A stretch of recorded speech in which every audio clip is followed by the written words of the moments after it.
Welcome to the second module on Introduction to Communication, and that is Barriers or Noise in Communication. As discussed by me in Module 1, communication can be hampered by noise. The term noise in the study of communication is basically attributed to a barrier that disrupts or hampers the process of communication. The concept or term noise was introduced in communication theory in 1940s by Shannon and Weaver while working on a mathematical model in the Bell laboratories. A noise or barrier included anything that impeded the message from being fully received and understood by the receiver. While the term was coined initially as a disturbance in the receptivity of signals by Shannon and Weaver, researchers later realized that in the field of communication, barrier or noise could be either external or internal. So what do we mean by external or internal barriers must be the question that has cropped up in your mind. This chapter will give an answer to this question. In day-to-day communication, it is common occurrence to have misunderstandings and misinterpretations. An individual, that is a sender, may try to communicate something to the best of one's capacity. However, it is not necessary that the recipient or the receiver has received the communication exactly in the way that it is said. For example, I may speak something very nice, but the person may interpret it as something not nice or maybe judge my style of communicating.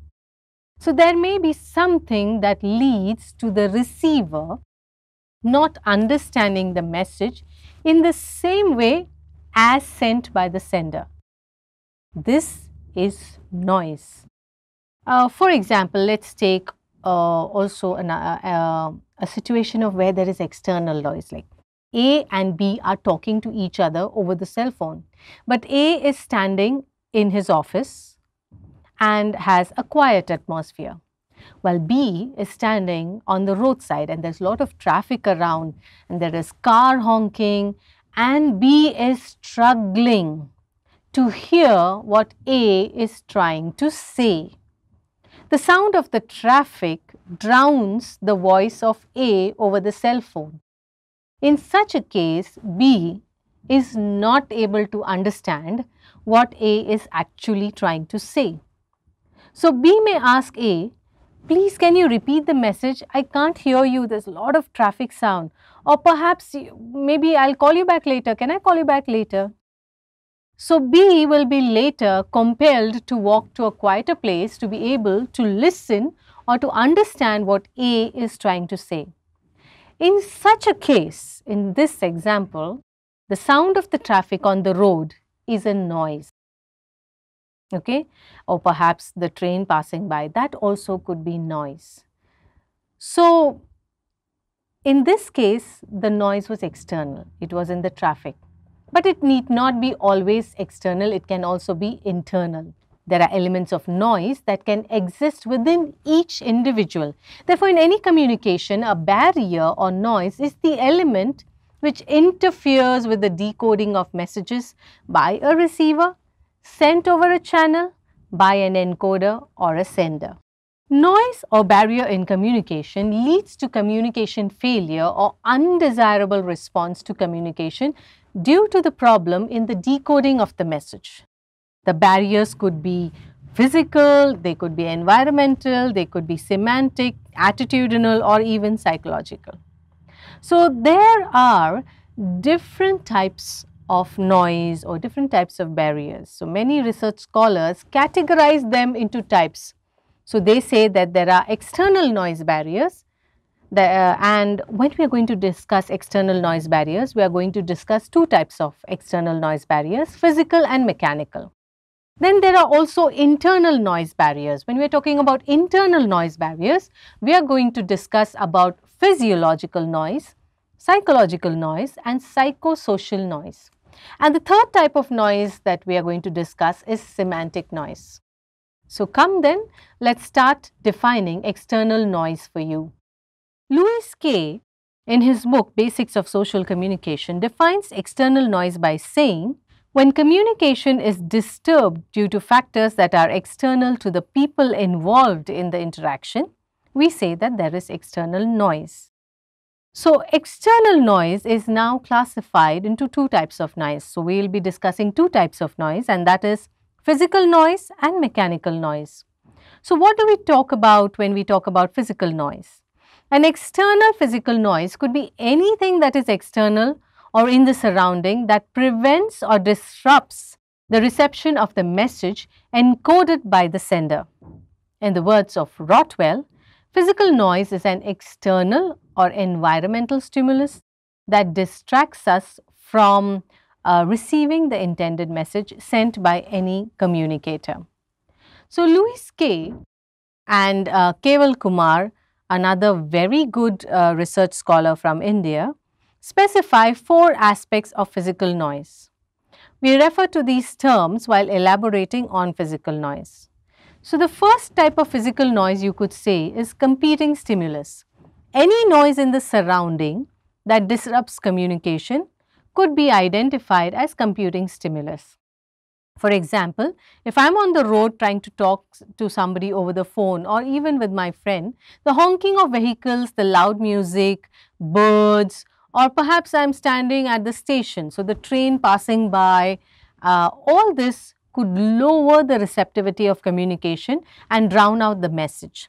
So, this is an external physical noise. So, it is called competing stimulus. The second one is environmental stress. A message could also be drowned, or you will not be able to hear a message if, for example, you are getting disturbed by the very high temperatures. Maybe the sun is glaring at your face, or there is a dust storm, or there is lack of ventilation, or there is thundering and lightning and heavy rainfall, and somebody is trying to talk to you, then all this could also disrupt communication. So, there is an environmental stress which leads to an external physical noise. The third type of noise could be due to subjective stress. For example, you have not slept the whole night, or you have a sleep deficiency, or because you have taken some medicine which is making you sleepy or drowsy, or you are having nausea, and somebody is trying to talk something with you, and maybe perhaps I am taking a class and you have taken medicine and you are sitting there for my class. You will not be able to hear my message. So, basically that is also considered as a noise. The fourth type of noise, physical noise that we are looking at is ignorance of the medium. Communication is done through various mediums. This could be oral, it could be written, it could be signs and symbols, or even audiovisual in today's arena. It could even be digital. However, if the recipient of the message is not well versed with the same medium in which the sender has encoded the message, the communication is hampered. This is an external or physical noise. For example, an illiterate villager rides a bullock cart from his village to a city for the first time. And in the city, he is suddenly seeing a big huge road, there are signboard, and he reaches a lane where there is a signboard which shows a dead end after 2 kilometers. For someone who has been in the village and riding a bullock cart and has no idea of the signboards in the city, this person will not understand the signboard and continue to walk ahead till the person reaches the dead end and get a shock. So, in this case, that signboard, that sign of communication is a failure. Why? Due to the ignorance of the medium. This person doesn't know how to read signboards. That is also a noise, and it's called external physical noise, ignorance of the medium. Now, let's look at mechanical noise. It refers to any disturbance that is caused due to a malfunction in the gadget, technology, or equipment used. For instance, the network has poor receptivity or a constant buzzing around the mobile phone due to a technical problem inside the gadget. That could lead to a mechanical noise and disturbance in communication. So, this is also an external mechanical noise.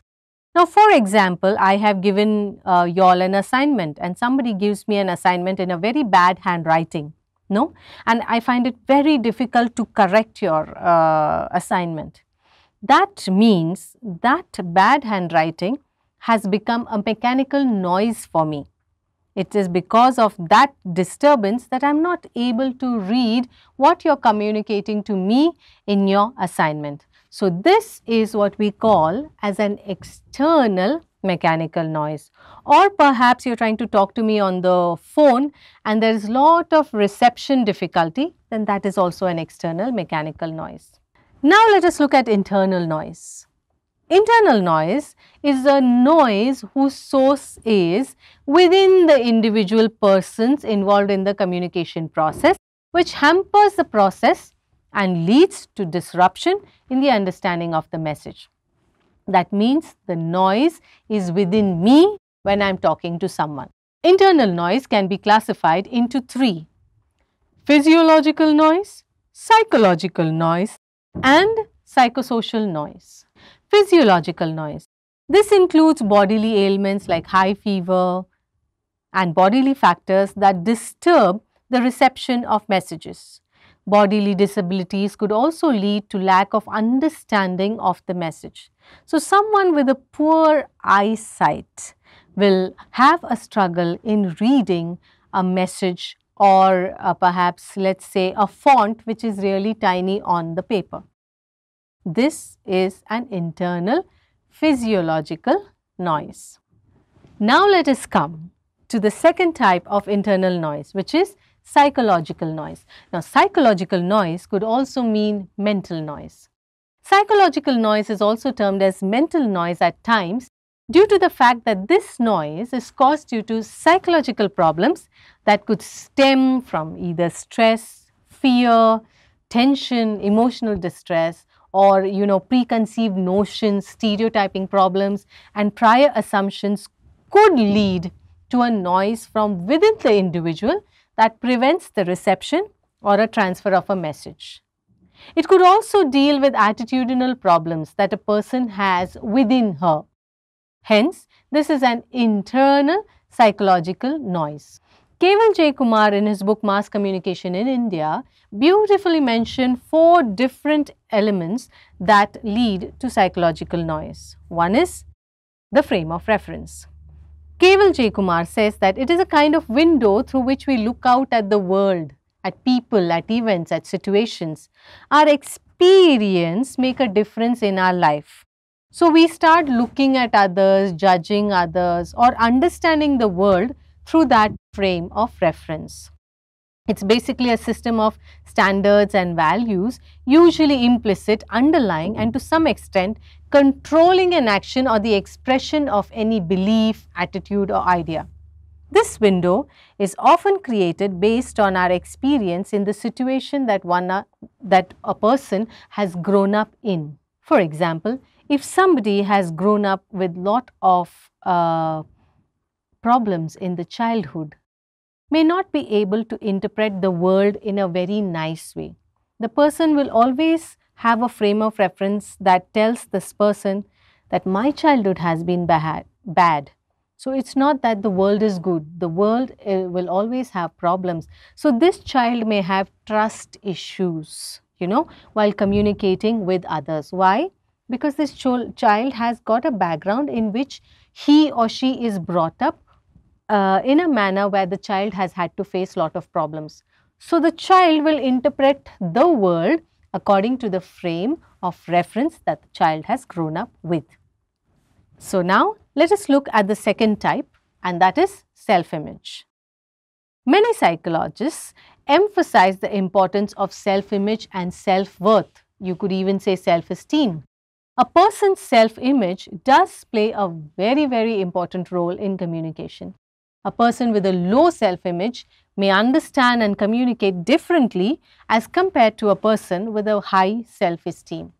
We often encounter people in our lives who may find it difficult to communicate due to the circumstances that they have diminished their own self-image. For example, let's take children. Children with a low self-image find it daunting to stand before a crowd on the stage. as compared to children who have grown up with a very positive self-image. They are confident as compared to children with a low self-esteem. Now let's look at the third type, resistance to change. Change is difficult and it is very frightening. We are very comfortable in our zones, in the normal routine way of life. If there is a change, it challenges us, it frightens us, it requires extra effort. It also creates fear. So this concept of a change leads us to a resistance which can obstruct communication. Defensiveness and fear also obstructs communication. As human beings, we often justify our mistakes. It is easier for us to point a blaming finger at others than accept a blame and take responsibility for our own actions. Fear of losing one's name can also create communication gaps, because I don't want to lose my name, so I don't want to release or reveal the secret. So fear can be a block in the process of communication. Let's look at psychosocial noise. This is quite similar to psychological noise. However, psychosocial barrier stems from social conditioning and situations and are social in nature. While psychological noise deals with emotional and mental factors, psychosocial barriers stem from social factors such as one's interpretation of people's backgrounds, values and other social elements. This could also include cultural barriers. Okay? So, for example, let me give you an example of cultural differences. If I am from one culture and I see somebody from another religion doing something else, I may not appreciate it. Why? Because I don't realize that that person is from another culture and it is okay in their culture to do what they are doing. It is different with me because my cultural values are different. So this can create a communication barrier. So now let us look at the last type of noise, and that is the semantic noise. So Fred C. Lunenburg says that the words we choose, how we use them, and the meaning we attach to them cause many communication barriers.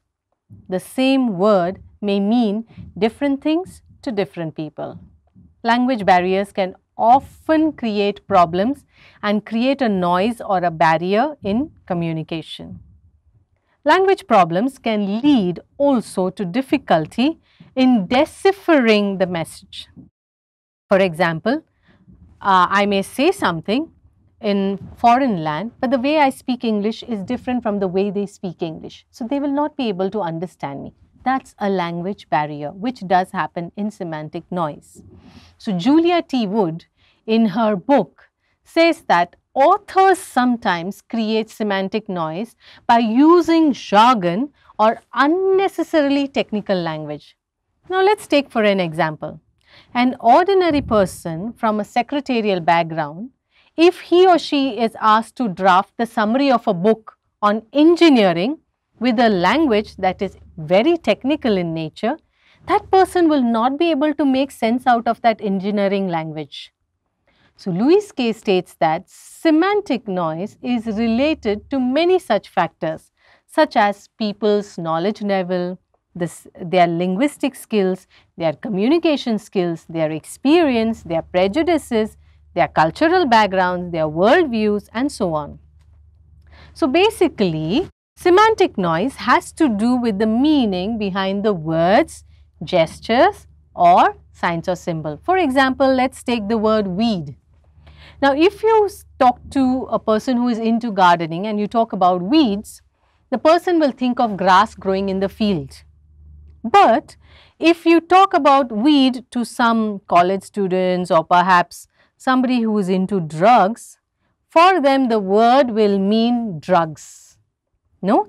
So the same word would mean something to someone and something to someone else. So there can be a confusion with the use of language.